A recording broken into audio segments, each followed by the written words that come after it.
तुम्हें बस इतना ही करना है, सबकी बैंड बजाओ, लड़की पटाओ और ये सब जरा स्टाइल से करना।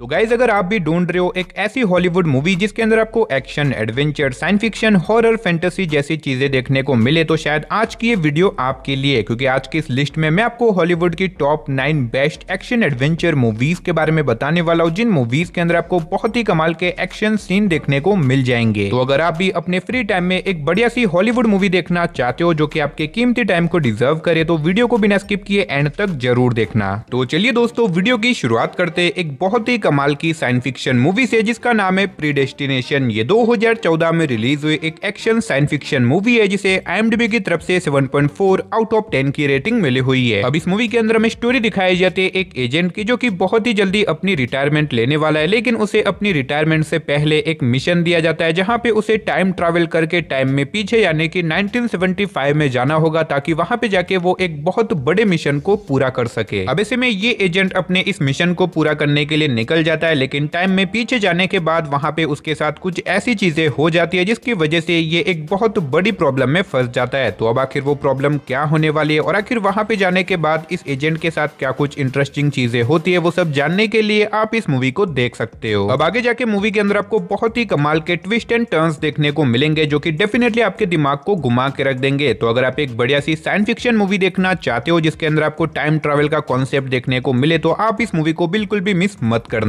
और अगर आप इस कमाल की मूवी को देखना चाहते हो तो फिलहाल आप इस मूवी को प्राइम वीडियो पे देख सकते हो। तो अब बात करते हैं नंबर 8 मूवी की जिसका नाम है दी बाउंसर। ये 2018 में रिलीज हुई एक बहुत ही कमाल की एक्शन थ्रिलर मूवी है जिसे IMDb की तरफ से 5.8 आउट ऑफ 10 की रेटिंग मिली हुई है। इस मूवी के अंदर हमें स्टोरी दिखाई जाती है लूकस नाम के एक आदमी की जो कि अपनी पुरानी लाइफ को छोड़ के अपनी छोटी सी बेटी के साथ एक नॉर्मल लाइफ जीने लग जाता है, लेकिन इसी बीच एक दिन अचानक से कुछ ऐसा होता है जिसकी वजह से लूकस की बेटी के पीछे कुछ बहुत ही खतरनाक लोग पड़ जाते हैं उसे मारने के लिए। तो अब ऐसे में लूकस आखिर अपनी बेटी को कैसे बचाएगा और आखिर उसकी बेटी को कौन और क्यों मारना चाहता है, और इस बीच मूवी के अंदर आपको जो कुछ भी कमाल के एक्शन सीन वगैरह देखने को मिलेंगे वो सब जानने के लिए आप इस मूवी को देख सकते हो। अब इस मूवी के अंदर आपको बहुत ही कमाल के एक्शन सीन देखने को मिलेंगे, तो अगर आप वन टाइम वॉच के लिए कोई बढ़िया सी एक्शन मूवी देखना चाहते हो तो ये मूवी आपके लिए परफेक्ट रहेगी। तो अब बात करते हैं नंबर 7 मूवी की जिसका नाम है चीफ ऑफ स्टेशन। ये 2024 में रिलीज हुई एक एक्शन थ्रिलर मूवी है जिसे IMDb की तरफ से 5.7 आउट ऑफ 10 की रेटिंग मिली हुई है। अब इस मूवी के अंदर हमें स्टोरी दिखाई जाती है बेन नाम के एक CIA एजेंट की जिसकी वाइफ की एक दिन एक एक्सीडेंट के चलते डेथ हो जाती है, और ऐसे में अपनी वाइफ की डेथ के बाद बेन पूरी तरीके से डिप्रेस हो जाता है। लेकिन इसी बीच कहानी में ट्विस्ट तो आता है जब एक दिन बेन को पता चलता है कि उसकी वाइफ का जिस एक्सीडेंट के अंदर मौत हुई थी असल में वो कोई एक्सीडेंट नहीं था बल्कि वो एक सोची समझी साजिश थी, यानी कि किसी ने जानबूझ के उसकी वाइफ को मारा है। और अब ऐसे में बेन डिसाइड करता है कि वो कैसे भी करके अपनी वाइफ की मौत का बदला लेके रहेगा। तो अब आखिर क्या बेन अपनी वाइफ की मौत का बदला ले पाएगा और आखिर उसकी वाइफ को किसने और क्यों मारा, और इस बीच मूवी के अंदर जो कुछ भी कमाल के एक्शन सीन वगैरह होते हैं वो सब जानने के लिए आप इस मूवी को देख सकते हो। अब अगर आपको इस तरह की स्पाई एक्शन वाली मूवीज देखना पसंद है तो आप इस मूवी को बिल्कुल भी मिस मत करना। और अगर आप इस मूवी को देखना चाहते हो तो फिलहाल आप इस मूवी को हिंदी लैंग्वेज के साथ प्राइम वीडियो पे देख सकते हो। तो अब बात करते हैं नंबर 6 मूवी की जिसका नाम है जैकडो। ये 2023 में रिलीज हुई एक एक्शन थ्रिलर मूवी है जिसे IMDb की तरफ से 5.3 आउट ऑफ 10 की रेटिंग मिली हुई है। इस मूवी के अंदर हमें स्टोरी दिखाई जाती है जैक नाम के एक आर्मी ऑफिसर की जो कि अपनी मदर की डेथ के बाद आर्मी से रिटायरमेंट ले लेता है ताकि वो घर पे आके अपने छोटे भाई की देखभाल कर सके। अब ऐसे में आर्मी से रिटायरमेंट लेने के बाद जैक एक नई जॉब की तलाश में होता है और इसी बीच उसे एक काम मिलता है जहाँ पे उसे एक बहुत ही कीमती कुरियर को एक जगह से दूसरी जगह पे पहुंचाना होगा और इसके बदले उसे बहुत सारे पैसे मिलेंगे। अब ऐसे में जैक को इस काम के बदले बहुत सारे पैसे मिल रहे होते हैं जिसकी वजह से वो इस काम को करने के लिए रेडी हो जाता है। लेकिन जैसे ही जैक उस कुरियर को डिलीवर करने के लिए निकलता है शहर के सारे गुंडे उसके पीछे पड़ जाते हैं उसे मार के उस कुरियर को लेने के लिए। तो अब आखिर क्या जैक उस कुरियर को सही सलामत डिलीवर कर पाएगा और आखिर उस कुरियर के अंदर ऐसा तो क्या है और आखिर वो सारे लोग जैक को क्यों मारना चाहते हैं, वही सब कहानी जानने के लिए आप इस मूवी को देख सकते हो। अब इस मूवी के अंदर आपको स्टार्टिंग से लेके एंड तक बहुत ही तगड़े लेवल के एक्शन सीन देखने को मिलेंगे। तो अगर आप एक नॉन स्टॉप एक्शन वाली मूवी देखना चाहते हो तो आप इस मूवी को हिंदी लैंग्वेज के साथ जियो हॉटस्टार साथ ही प्राइम वीडियो पे देख सकते हो। तो अब बात करते हैं नंबर 5 मूवी की, जिसका नाम है रिडिक। ये 2023 में रिलीज हुई एक action thriller science fiction movie है, जिसे IMDb की तरफ से 6.4 आउट ऑफ 10 की रेटिंग मिली हुई है। अब इस मूवी के अंदर हमें स्टोरी दिखाई जाती है रिडिक नाम के एक आदमी की, जो कि एक राज्य का राजा होता है। लेकिन ऐसे में रिडिक जिस राज्य का राजा है, वहां पे रूल है कि जो कोई भी राजा को मारेगा वही वहां का दूसरा राजा बनेगा। और इसी वजह से एक दिन अचानक से कुछ लोग रिडिक को एक अनजान प्लेनेट के ऊपर छोड़ देते हैं, जहां से बच के निकलना लगभग इम्पॉसिबल है। अब ऐसे में रिडिक एक ऐसे अनजान प्लेनेट के ऊपर है जहां पे बहुत बड़े बड़े मॉन्स्टर और क्रिएचर है, जो कि किसी भी टाइम उसे मार सकते हैं। तो अब ऐसे में रिडिक आखिर अपने आप को इन मॉन्स्टर और क्रिएचर से कैसे बचाएगा, और आखिर क्या वो इस अनजान प्लेनेट से जिंदा बाहर निकल भी पाएगा या फिर नहीं, वही सब कहानी जानने के लिए आप इस मूवी को देख सकते हो। अब इस मूवी के अंदर आपको बहुत ही कमाल के एक्शन सीन देखने को मिल जाएंगे। तो अगर आप एक बढ़िया सी एक्शन साइंस फिक्शन मूवी देखना चाहते हो तो आप इस मूवी को बिल्कुल भी मिस मत करना। और अगर आप इस मूवी को देखना चाहते हो तो फिलहाल आप इस मूवी को प्राइम वीडियो के ऊपर साथ ही एप्पल टीवी के ऊपर देख सकते हो। तो अब बात करते हैं नंबर 4 मूवी की, जिसका नाम है द डार्केस्ट आवर। ये 2011 में रिलीज हुई एक एक्शन साइफाई मूवी है, जिसे IMDb की तरफ से 5 आउट ऑफ 10 की रेटिंग मिली हुई है। इस मूवी के अंदर हमें स्टोरी दिखाई जाती है हमारे अर्थ की, जहाँ पे अचानक से कुछ बहुत ही खतरनाक एलियन क्रिएचर आ जाते हैं, जो कि दिखने में तो सिर्फ और सिर्फ एक बिजली जैसे होते हैं, लेकिन जो कोई भी इन्हें छूता है वो अचानक से गायब हो जाता है। और अब ऐसे में इन एलियंस के आने की वजह से अर्थ की लगभग 90% से भी ज्यादा पॉपुलेशन खत्म हो जाती है। और इसी बीच हमें स्टोरी दिखाई जाती है कुछ टीनेजर बच्चों की, जो कि कैसे भी करके अपने आप को इन एलियन क्रिएचर से बचाना चाहते हैं। तो अब ऐसे में आखिर कैसे ये लोग अपने आप को इन एलियन से बचाएंगे, और आखिर ये एलियन कौन है, आखिर ये कहां से आए, और आगे मूवी के अंदर क्या कुछ इंटरेस्टिंग चीजें होती है, वो सब जानने के लिए आप इस मूवी को देख सकते हो। अब इस मूवी को IMDb की तरफ से इतने कुछ खास रेटिंग नहीं मिली, लेकिन मूवी के अंदर दिखाई गई स्टोरी और इसका यूनिक कॉन्सेप्ट काफी कमाल का है। अगर आप इस तरह की एलियन क्रिएचर वाले मूवीज देखना पसंद करते हो तो आप इस मूवी को बिल्कुल भी मिस मत करना। और अगर आप इस मूवी को देखना चाहते हो तो फिलहाल आप इस मूवी को हिंदी लैंग्वेज के साथ जियो हॉटस्टार पे देख सकते हो। तो अब बात करते हैं नंबर 3 मूवी की, जिसका नाम है टेरिटोरिया। ये 2015 में रिलीज हुई एक एक्शन एडवेंचर मूवी है, जिसे IMDb की तरफ से 6.3 आउट ऑफ 10 की रेटिंग मिली हुई है। अब इस मूवी के अंदर हमें स्टोरी दिखाई जाती है कुछ लोगों के एक ग्रुप की, जिन्हें एक दिन पता चलता है कि रशिया के एक विलेज के अंदर बहुत सारा सोना और बहुत ही कीमती खजाना रखा हुआ है। जिसके बाद ये लोग डिसाइड करते हैं कि ये लोग कैसे भी करके उस कीमती खजाने और उस सोने को ढूंढ के रहेंगे। जिसके बाद ये लोग निकल जाते हैं एक एडवेंचर जर्नी के ऊपर। तो अब आखिर इनके इस एडवेंचर जर्नी में इनके सामने क्या कुछ प्रॉब्लम वगैरह आने वाली है, और आखिर क्या ये लोग इस रशियन विलेज को ढूंढ के वहां का कीमती खजाना ढूंढ पाएंगे। और इस बीच मूवी के अंदर जो कुछ भी इंटरेस्टिंग चीजें होती है वो सब जानने के लिए आप इस मूवी को देख सकते हो। अब इस मूवी के अंदर आपको जंगल, एडवेंचर, एक्शन, साथ ही थोड़ा बहुत सर्वाइवल देखने को मिलेगा। तो अगर आप इस तरह की ट्रेजर हंटिंग वाली मूवी देखना चाहते हो तो आप इस मूवी को वन टाइम वॉच के लिए ट्राई कर सकते हो। तो वीडियो में आगे बढ़ने से पहले गाइस, अगर आप भी हॉलीवुड मूवीज देखना पसंद करते हो तो हमारी चैनल को सब्सक्राइब करके पास में जो बेल आइकन है उसे ऑन करके ऑल पे सेट कर देना। और अगर आज का ये वीडियो आपको अच्छा लगे तो प्लीज यार वीडियो को भी एक लाइक कर देना। तो अब बात करते हैं नंबर 2 मूवी की, जिसका नाम है द प्रिंस। ये 2014 में रिलीज हुई एक एक्शन थ्रिलर मूवी है, जिसे IMDb की तरफ से 5.6 आउट ऑफ 10 की रेटिंग मिली हुई है। इस मूवी के अंदर हमें स्टोरी दिखाई जाती है पॉल नाम के एक असेसियन की, जो कि अपनी रिटायरमेंट के बाद एक नॉर्मल लाइफ जीने लग जाता है। लेकिन इसी बीच एक दिन अचानक से पॉल को पता चलता है कि उसके बेस्ट फ्रेंड की बेटी को कुछ खतरनाक लोगों ने किडनैप कर दिया है। और अब ऐसे में पॉल डिसाइड करता है कि वो कैसे भी करके अपनी फ्रेंड की बेटी को बचा के रहेगा। तो अब आखिर क्या पॉल अपनी फ्रेंड की बेटी को बचा पाएगा, और आखिर उसकी बेटी को किसने और क्यों किडनैप किया है, और इस बीच मूवी के अंदर जो कुछ भी कमाल के एक्शन सीन होते हैं वो सब जानने के लिए आप इस मूवी को देख सकते हो। अब इस मूवी के अंदर भी आपको अच्छे खासे एक्शन सीन देखने को मिल जाएंगे। तो अगर आप वन टाइम वॉच के लिए कोई बढ़िया सी एक्शन मूवी देखना चाहते हो तो आप इस मूवी को वन टाइम वॉच के लिए ट्राई कर सकते हो। तो चलिए फाइनली बात करते हैं हमारी नंबर 1 मूवी की, जिसका नाम है ऑल इज लॉस्ट। ये 2013 में रिलीज हुई एक सर्वाइवल थ्रिलर मूवी है, जिसे IMDb की तरफ से 6.9 आउट ऑफ 10 की रेटिंग मिली हुई है। अब इस मूवी के अंदर हमें स्टोरी दिखाई जाती है रॉबर्ट नाम के एक आदमी की, जो कि एक दिन अपनी बोट लेके समंदर में घूमने के लिए चला जाता है। लेकिन इसी बीच अचानक से समंदर के बीचों बीच जाने के बाद एक बहुत बड़ा कंटेनर उसकी बोट से आके टकरा जाता है, जिसकी वजह से उसकी बोट डैमेज हो जाती है और इसी वजह से उसकी बोट में पानी भरने लग जाता है। अब ऐसे में रॉबर्ट, जो कि समंदर के बीचों बीच फंस चुका है, ऊपर से वो अपना रास्ता भी भूल चुका है और ऊपर से उसकी बोट में पानी भर रहा है, जिसकी वजह से उसकी बोट किसी भी टाइम डूब सकती है। तो अब आखिर ऐसी सिचुएशन के अंदर रॉबर्ट यहाँ पे कैसे सर्वाइव करेगा, और आखिर क्या वो यहाँ से जिंदा बाहर निकल भी पाएगा या फिर नहीं, वही सब कहानी जानने के लिए आप इस मूवी को देख सकते हो। अब इस मूवी को मैंने पहले भी अपनी लिस्ट में कवर किया है, लेकिन अभी भी आप में से बहुत सारे लोगों ने इस मूवी को नहीं देखा। तो अगर आपने इस कमाल की सर्वाइवल मूवी को नहीं देखा तो आप इस मूवी को बिल्कुल भी मिस मत करना। तो चलिए गाइस, इसी के साथ हमारी आज की वीडियो को इधर ही खत्म करते, मिलते और किसी नई और इंटरेस्टिंग वीडियो के साथ। तब तक के लिए टाटा, बाय बाय।